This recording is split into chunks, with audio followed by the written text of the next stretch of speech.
केंद्र स्थान में राहु। नमस्कार, आप देख रहे हैं नक्षत्र दुनिया। और मित्रों, आज के वीडियो में हम बात करेंगे केंद्र के स्थानों में राहु के फलों के विषय में। राहु ग्रह केंद्रीय भावों के अंदर यानी लग्न भाव, चतुर्थ भाव, सप्तम भाव या दसम भाव में बैठकर या दृष्टि डालकर किस प्रकार का फल देते हैं, इसे समझने का प्रयास आज के वीडियो में हम करने वाले हैं। तो सबसे पहले हम शुरुआत करेंगे लग्न भाव में यदि राहु ग्रह बैठे हुए हों तो किस प्रकार के इनके फल दृष्टिगोचर होते हैं। उसके पहले हम कुछ बेसिक बातों को जान लेते हैं ताकि समझने में आसानी हो।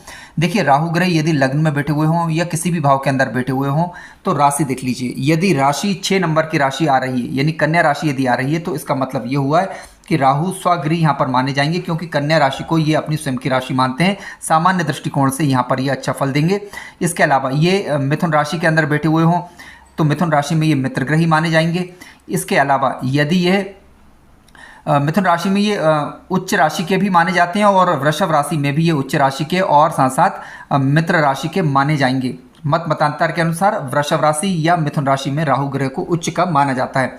तुला राशि में ये मित्र राशि के माने जाते हैं। इसके अलावा मकर राशि या फिर कुंभ राशि के होकर बैठे हुए हों और शनि ग्रह की स्थिति कुंडली के अंदर अनुकूल हो तो निश्चित रूप से राहु ग्रह दशांतर दशा के दौरान अच्छा फल देते हैं। इस बात की प्रबल संभावना बन जाती है। हालांकि कुछ बातों का ध्यान रखना पड़ेगा जिनकी जानकारी जिनके विषय में आगे हम जानकारी प्राप्त करेंगे।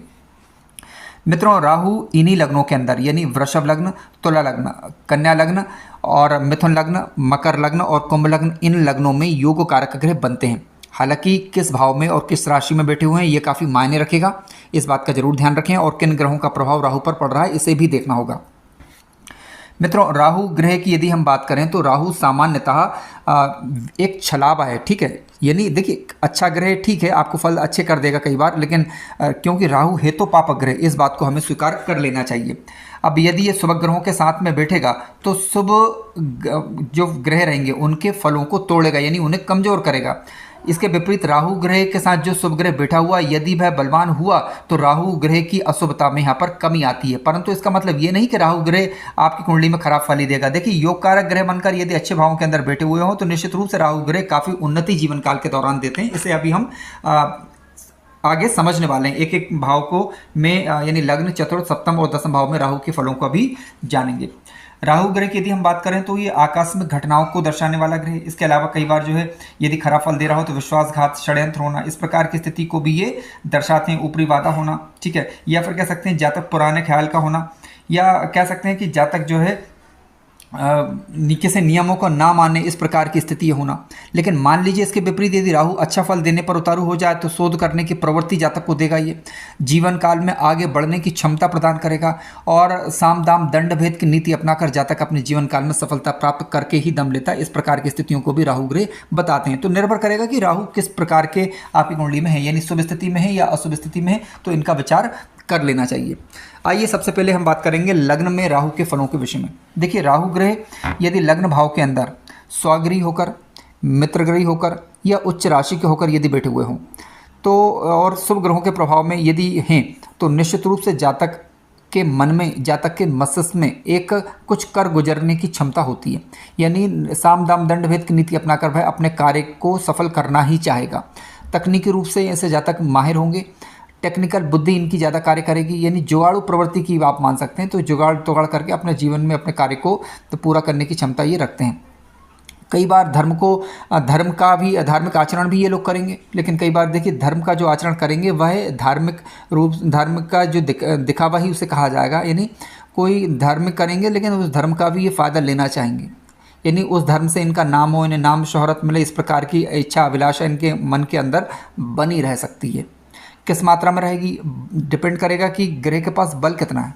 यदि मान लीजिए ग्रह मृत अवस्था का होकर बैठा हुआ है और शुभ ग्रहों का प्रभाव मजबूत हो गया तो इस प्रकार की स्थितियां सामान्यतः नहीं रहती। लेकिन यदि राहु के पास बल ज़्यादा हो गया, क्योंकि राहु पापक ग्रह निश्चित रूप से, तो इसके पास यदि बल ज़्यादा होगा, शुभ ग्रहों का प्रभाव यदि लग्न भाव पर नहीं हुआ तो जातक निश्चित रूप से चालाक बुद्धि होगा, व्यापार इत्यादि में सफलता दर्ज करेगा, सामदाम दंड भेद की नीति अपनाकर।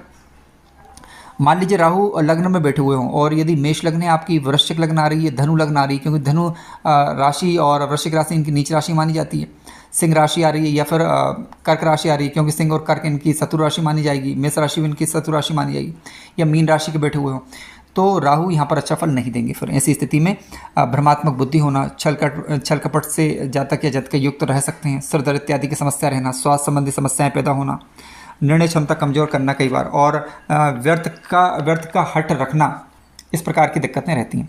इसके अलावा शिक्षा पूरी होने में समस्याएं होना, भाग्य इत्यादि में अड़चन होना, क्योंकि इनकी पंचम दृष्टि पंचम भाव पर और नवी दृष्टि कुंडली के नवे भाव पर जाएगी, और सप्तम दृष्टि सप्तम भाव पर जाएगी, तो वैवाहिक जीवन में दिक्कत परेशानियों का कारण भी कई बार ये बन जाते हैं। सबसे बड़ी परेशानी फिर ये होती है कि जातक किसी व्यक्ति की बातों को आसानी से स्वीकार नहीं करता, लेकिन यदि जातक या जातिका अपने इस हठ धर्मिता का यदि त्याग कर दें तो निश्चित रूप से कहीं ना कहीं फिर राहु के शुभ फल लिए जा सकते हैं। लेकिन इसके लिए यदि राहु अकारक बन रहे हो तो राहु के वेद मंत्र का जप कर सकते हैं। किसी अच्छे ज्योतिषी या पंडित जी से अपनी कुंडली का विश्लेषण करवा के उनके बताए उपाय के अनुसार उपाय करें तो निश्चित रूप से जो है आपको लाभ मिल सकता है, इस बात की संभावना बनती है। या कम से कम जो नकारात्मक प्रभाव उत्पन्न हो रहे हैं तो उनसे तो निजात मिले या उनमें कमी आए, ऐसा बिल्कुल संभव है। मित्रों, चतुर्थ भाव के अंदर यदि राहु ग्रह बैठ जाते हैं तो देखिए, चतुर्थ का राहु वैसे सामान्य दृष्टिकोण से ठीक नहीं कहा जा सकता, क्योंकि घर की सुख और शांति कहीं ना कहीं इससे बाधित होती है। आकस्मिक रूप से घटनाएं घटित होना, आकस्मिक रूप से संकट आना, इस प्रकार की स्थितियां बनती है। व्यर्थ के खर्च होना, ठीक है, जहाँ तक कई बार जो है हृदय से साफ नहीं होता। कहने का तात्पर्य है कि यदि राहु ग्रह बलवान हुआ और शुभ ग्रहों का प्रभाव नहीं हुआ यदि चतुर्भाव के अंदर, तो कहने का तात्पर्य है कि कभी कभी जो है दूसरों के हित और अहित का ध्यान रखे बगैर कार्य करना, इस प्रकार की स्थितियां निर्मित होती हैं। चौथे का राहु सामान्य दृष्टिकोण से ठीक नहीं कहा जा सकता। अब देखिए, अष्टम भाव पर इनकी दृष्टि जाएगी तो कहीं ना कहीं कई बार तो यदि ये मान लीजिए मित्र दृष्टि यदि अष्टम भाव के ऊपर पड़ रही है तो आकस्मिक धन लाभ भी करा देता कई बार। ऐसा नहीं, क्योंकि आकस्मिकता का विचार हम अष्टम भाव से करते हैं, अष्टम भाव को ये पंचम दृष्टि से देखेंगे तो आकस्मिक धन लाभ भी कई बार होगा। लेकिन यदि ये नीच राशि की दृष्टि या शत्रु राशि की दृष्टि जा रही है तो ऐसी स्थिति में कहीं ना कहीं सावधानी बरतनी चाहिए। दसम भाव पर दृष्टि दिखाएगा राहु तो निश्चित रूप से राजनीतिक क्षेत्र में जातक को सफलता प्रदान करेगा, लेकिन यहाँ पर ये मित्र दृष्टि होनी चाहिए और राहु योग कारक ग्रह बनना चाहिए कुंडली के अंदर, ठीक है। जातक अपने विरोधियों को परास्त करने में सक्षम होगा, जातक अपने विरोधियों को कई बार तो उन्हें परेशान भी कर देगा। इस प्रकार की स्थितियाँ राहु यहाँ पर उत्पन्न कर देते हैं। राहु की जो नवी दृष्टि होगी कुंडली के 12वें घर पर जाएगी तो आप देख लीजिएगा कि राहु की 12वें घर पर यदि दृष्टि जा रही तो कानूनी मामले इत्यादि में सफलता दे सकता है। लेकिन यदि ये शत्रु राशि की दृष्टि हुई, नीच राशि की दृष्टि हुई तो हम इससे अच्छे फल की उम्मीद नहीं कर सकते। ऐसी स्थिति में फिर सावधानी बरतना जरूरी होता है। राहु यदि पीड़ादायक ग्रह यदि आपकी कुंडली के अंदर बन रहे हों तो राहु से संबंधित वस्तुओं का दान किया जा सकता है। मित्रों, चौथे भाव में राहु कई बार जो है माता पिता के लिए कष्टप्रद हो सकता है, या कई बार कह सकते हैं कि व्यवसाय में या फिर नौकरी में अस्थिरता देता है, अनावश्यक खर्च कराता है और समाज में मान सम्मान की हानि का भी कई बार कारण बन सकता है यदि शुभ ग्रहों के प्रभाव में राहु यहाँ पर नहीं आ रहा हो तो। अब मान लीजिए कि किसी के राहु पर यदि गुरु की दृष्टि पड़ जाए, गुरु मजबूत होकर बैठे हुए हैं कुंडली में और राहु कमजोर पड़ जाए तो जो बातें कही इसमें कहीं ना कहीं कमी देखने को मिलती है। अब फल कब दृष्टिगोचर होते हैं? जब राहु की महादशा या राहु की अंतरदशा आती है तब फल दृष्टिगोचर होते हैं। देखिए, और शिक्षा इत्यादि के दौरान यदि राहु की दशा अंतरदशा आती है तो निश्चित रूप से कहीं ना कहीं शिक्षा में व्यवधान या जो भी कार्य कर रहे हों उसमें कहीं ना कहीं अड़चन का सामना करना पड़ता है, ऐसा देखा गया है। यदि कारक ग्रह बनकर बैठे हुए हों तो उतनी दिक्कतें नहीं होती, लेकिन अकारक ग्रह बनकर बैठे हुए हों और पीड़ादायक बन रहे हों तब परेशानियां ज़्यादा होती हैं, ठीक है। तो जरूर नहीं कि हर एक कुंडली में एक जैसा प्रभाव मिले, निर्भर करेगा कि उसका लग्नेश की उस कुंडली में लग्नेश की स्थिति क्या है, लग्न भाव पर किन ग्रहों का प्रभाव है, राहु के पास बल कितना है, कौन से ग्रह से युक्त है या नहीं है, ये चीज़ें देखनी पड़ेंगी। मित्रों, सप्तम भाव की यदि हम बात करें तो सप्तम भाव दाम्पत्य जीवन का भाव है, ठीक है, पार्टनरशिप का भाव है, साझेदारी का भाव है यहाँ पर। और कहीं ना कहीं जो है दाम्पत्य सुख का भाव होने के कारण राहु का यहाँ बैठना सामान्यतः ठीक नहीं माना जा सकता, क्योंकि दाम्पत्य जीवन में कहीं ना कहीं एक कलह या लड़ाई झगड़े वाली स्थिति को उत्पन्न करता है, ऐसा देखा गया है। अब लेकिन अब सारी बातें विचारनी होगी, आपको देखना होगा कि सप्तम भाव पर किन ग्रहों का प्रभाव है, सप्तमेश कहाँ बैठा हुआ है, तो ये चीज़ें देखनी होगी। मान लीजिए सप्तमेश अपने घर में बैठा हुआ है, सप्तम भाव पर शुभ ग्रहों का प्रभाव आ रहा है और राहु कमजोर पड़ रहा है, तो इस प्रकार ज़्यादा परेशानी नहीं होती, हल्की फुल्की समस्या रहती है, लेकिन ज़्यादा समस्याएं फिर नहीं होती। यदि दिक्कत हो तो फिर आप नवमास कुंडली भी देखें कि नवमास में का जो सप्तमेश ग्रह बन रहा है वह कहाँ है और लग्नेश कहाँ है, ठीक है। यानी लग्न कुंडली के अंदर यदि कोई समस्या उत्पन्न होती दिखे तो नवमास कुंडली पर विचार जरूर करना चाहिए। बात कर रहे हैं हम लग्न कुंडली की हिसाब से, तो देखिए सप्तम भाव के अंदर जब राहु बैठेगा तो अपने पंचम दृष्टि से लाभ भाव को देखेगा और नवी दृष्टि से कुंडली के तीसरे भाव को देखेगा।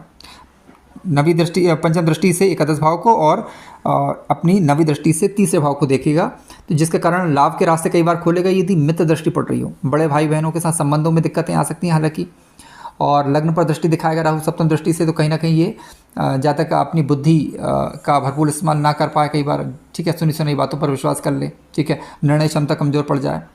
और तीसरे घर पर दृष्टि दिखाएगा, जो नवी दृष्टि जाएगी तो उससे जातक को ये पराक्रमी बनाएगा, ठीक है, लेकिन कई बार जो है भाइयों के साथ मतभेद का कारण भी बन सकता है। ये एक पहली नज़र में ऐसा मालूम पड़ता है। अब सारी बातें कैसे विचारेंगे, देखिए जैसे तीसरे भाव का स्वामी ग्रह यदि मजबूत हो, तीसरे भाव के अंदर ही बैठा हुआ, उस पर शुभ ग्रहों का प्रभाव भी जा रहा हो, तो राहु फिर ज़्यादा दिक्कतें उत्पन्न नहीं कर सकता, परेशानी उत्पन्न करेगा लेकिन हल्की फुल्की, ठीक है। लेकिन मान लीजिए तृतीय कमज़ोर पड़ गया, मंगल की स्थिति कुंडली में खराब हो गई और तृतीय भाव पर किसी अन्य शुभ अशुभ ग्रह का प्रभाव पड़ जाए तो परिस्थितियाँ ज़्यादा खराब होंगी। उसी तरीके से एकादश भाव पर जब राहु दृष्टि दिखा रहा है तो एकादश भाव के स्वामी की स्थिति यदि कुंडली में मजबूत हो, एकादश भाव पर शुभ ग्रहों का प्रभाव ज़्यादा हो, तो परेशानी है, फिर राहु अपनी दशा अंतर्दशा में हल्की फुल्की उत्पन्न कर सकता है।